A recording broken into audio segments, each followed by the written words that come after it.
13 News, Kansas News Leader. The people we trust with our health are facing a very real threat to their own. Violence against healthcare workers continues to rise. Federal data shows they are 5 times more likely to experience workplace violence than employees in all other industries. In tonight's To Your Health, how one man is fighting back to improve his own workplace and our state's laws. Did you ever expect that this would have happened to you? No, I didn't. Chris Buesing isn't a doctor or nurse. He's held managerial roles at Stormont Vail. In January 2017, at a meeting in a clinic, that didn't matter. As I was walking down the hall, there was a person that had been sitting on a bench, and he stood up and he attacked me and punched me in the jaw and dragged me around the corner. The attack broke my jaw, which led to 2 surgeries. The first one didn't take properly, it didn't set, and so they re-broke it and wired me shut for a second time. Buesing missed 2 months of work and spent 2 years recovering. And I came to healthcare to try to help people that help other people. And through that, I never expected to really have to worry about my own safety. The experience led Buesing to a new role as Stormont's Director for Workers' Compensation and Workplace Safety. He also chairs their Workplace Violence Committee. After the incident happened, I definitely felt alone. I felt all by myself, that people didn't understand what happened and what was going on. He quickly realized he wasn't alone. The Bureau of Labor Statistics reports injuries from violent attacks against medical professionals grew 63% from 2011 to 2018, and healthcare professionals accounted for 73% of all non-fatal workplace injuries due to violence in 2018, 76% in 2020. On the extreme end, in June 2022, a person upset over continued pain walked into a Tulsa, Oklahoma hospital, shooting and killing a surgeon, another doctor, a receptionist, and a patient. In Kansas, a Kansas Hospital Association survey in fall 2018 found more than 46% of the 109 hospitals responding had patients, visitors, or others commit violence in the workplace over the course of a year.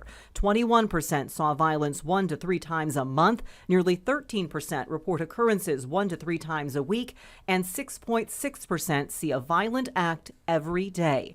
Buesing said Stormont averages 3 injury-causing workplace violence incidents a month and 10 security calls each week. I share my story so that we can learn and make the changes that are needed. The search for solutions led Buesing and healthcare workers from across Kansas to the State House. This is a crisis. We are in crisis, and we are asking this body for help. At a January House Judiciary Committee hearing, they testified for a bill increasing penalties for battery against a healthcare provider. It says to healthcare workers, you matter and you shouldn't have to be afraid to report to duty and just do your job. But our staff is afraid to report for duty.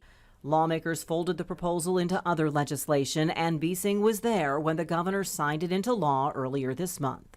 Pretty emotional for me to see it and to be through all of this. It's not a solution, but it's one of the pieces that's going to help fix the puzzle and help protect healthcare workers more than we have in the past. Buesing admits the attack has changed him. I still at times see patients or families or visitors and fear for myself. I'll see someone walking down the hall and will wonder, do I need to protect myself?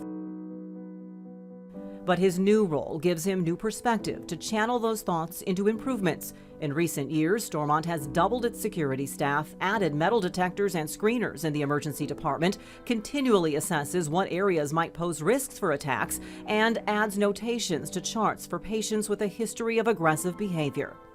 And the idea is to protect staff members so that they know there's a potential for violence there, but also to help ensure that they have the tools that they can take care of themselves and also make sure that the patient's safe as well. In addition, Stormont has added resources and support groups so no one else who's been through what Buesing has ever feels alone. And healthcare workers, in the effort to take care of the patient, put themselves in harm's way at times. And so what we need to do is take extra steps to help protect them. There has been some federal legislation on this issue that has not advanced. By the way, Buesing's attacker had a criminal history that led to a 16-year prison sentence. Buesing himself was recently named one of Ingram's 2023 Heroes in Healthcare for his efforts on workplace violence issues. Melissa, compelling story and alarming trend there.